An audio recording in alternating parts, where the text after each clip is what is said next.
In this presentation, we have to discuss about the concept wave packet. According to de Broglie, a particle is in motion. A single wave is associated with the motion of the particle. That wave is called a de Broglie wave or matter wave, whose wavelength is lambda equal to h divided by mv.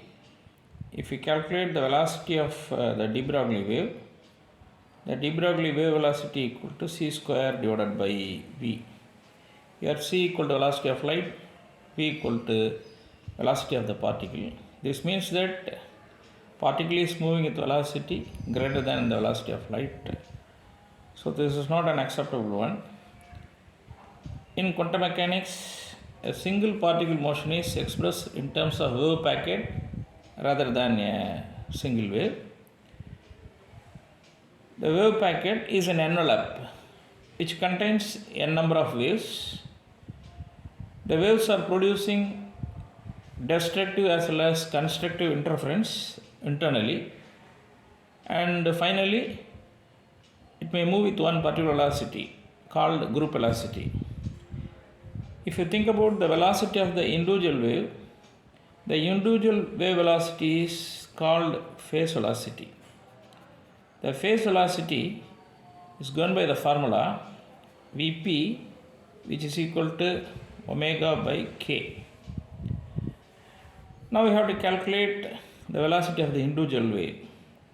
For that, multiply the numerator of this equation by h cross and also the denominator of this equation by h cross. This is h cross omega divided by h cross k. As you know that h cross omega is our energy E. H cross k is our momentum p, because the propagation vector k equal to 2 pi by lambda. But according to de Broglie, lambda equal to h divided by mv. Therefore, 2 pi divided by h into mv. This 2 pi by h is our 1 by h cross. This mv is our linear momentum p. Then we can write k equal to p divided by h cross. Then p equal to h cross k. This is the value we have given here. H cross k equal to p.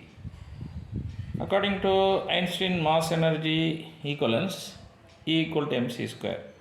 So mc square divided by p equal to mass into velocity, which is equal to c square divided by v.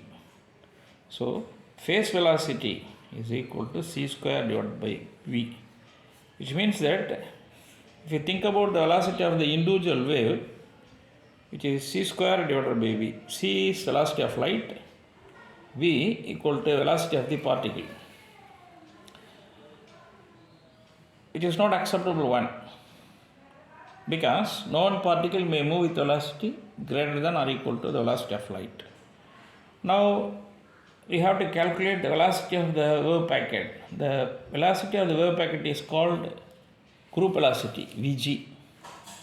Vg is the velocity of the wave packet. The group velocity is given by the formula Vg is equal to d omega by dk. Already we proved that omega by k is equal to E by P. So this is dE by dP.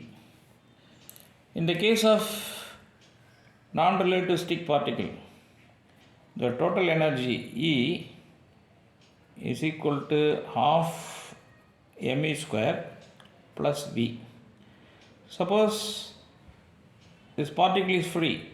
For a free particle, the value of potential energy is 0, V equal to 0, which means that the value of E is equal to half mv square. This is equal to m square v square by 2m. This can be written as p square by 2m. If a particle is free, no force is acting on it. Now, the group velocity Vg, which is equal to d by dp, this is equal to, if you differentiate this p square by 2m, we can get 2p then by 2m. This is equal to p by m. This is equal to mv by m, which is equal to v. So we have proved that group velocity Vg is equal to particle velocity, which means that the velocity of the wave packet is equal to Vg, that is equal to velocity of the particle. But the individual waves are moving with velocity c square by v. As a result of constructive and destructive interference, finally the entire wave packet may move with one particular velocity called group velocity. That group velocity equal to velocity of the particle. If you think about the wave packet, the particle should be present only well within the wave packet. One condition we have to propose: the particle is likely to be found where the amplitude of the wave function is large. Then the probability of occurrence of the particle is small in other regions, which means that the particle is likely to be present only in this region, because only in this region alone the amplitude is having greater value, and the rest of the places the amplitude is having lesser value. So that in order to locate the position of the particle, we have to concentrate where the amplitude is having maximum value. As a result of this, we can conclude that the particle velocity is equal to group velocity, Vg equal to v. Suppose in the case of relativistic quantum mechanics, if a particle is moving with velocity appreciable to velocity of light, its mass is not a constant, its mass is a variable. M equal to m0 divided by root of 1 minus v square by c square is called variation of mass with velocity. m0 is rest mass, m is the moving mass. Then squaring on both sides, we can get m square is equal to m0 square divided by 1 minus v square by c square. This is equal to m0 square c square whole divided by c square minus v square. So m square into c square minus v square is equal to m0 square c square. M square c square is equal to m0 square c square plus m square v square. Yes, I have brought this m square v square term with a negative sign to the right hand side. It is taken as positive. Multiply both sides of the equation with the c square. We can get m square c power 4, which is equal to m0 square c power 4 plus m square v square into c square.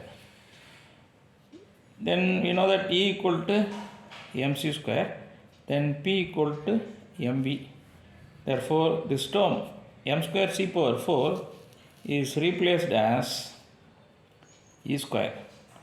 Then this is m0 square c power 4 plus m square v square is our p square. Then the c square is present as such. This is the energy of the relativistic particle. Now the group velocity Vg equal to d by dp, which is equal to 2e into de. Differentiate this left hand side, 2e into de, which is equal to, this is a constant, so differentiation of this term is 0. This is 2p dp into c square.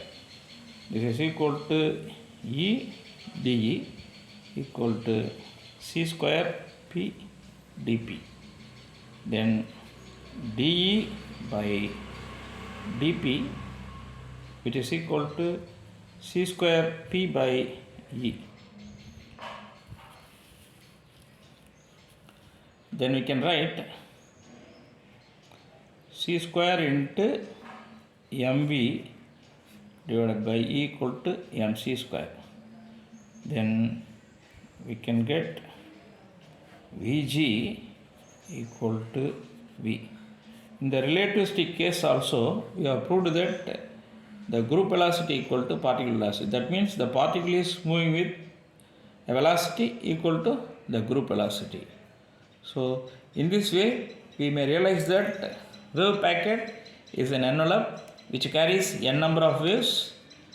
The velocity of the individual wave is c square by V, whereas the velocity of the entire wave packet is called group velocity Vg, which means that the particle is moving with velocity equal to the group velocity because the particle is present well within the wave packet.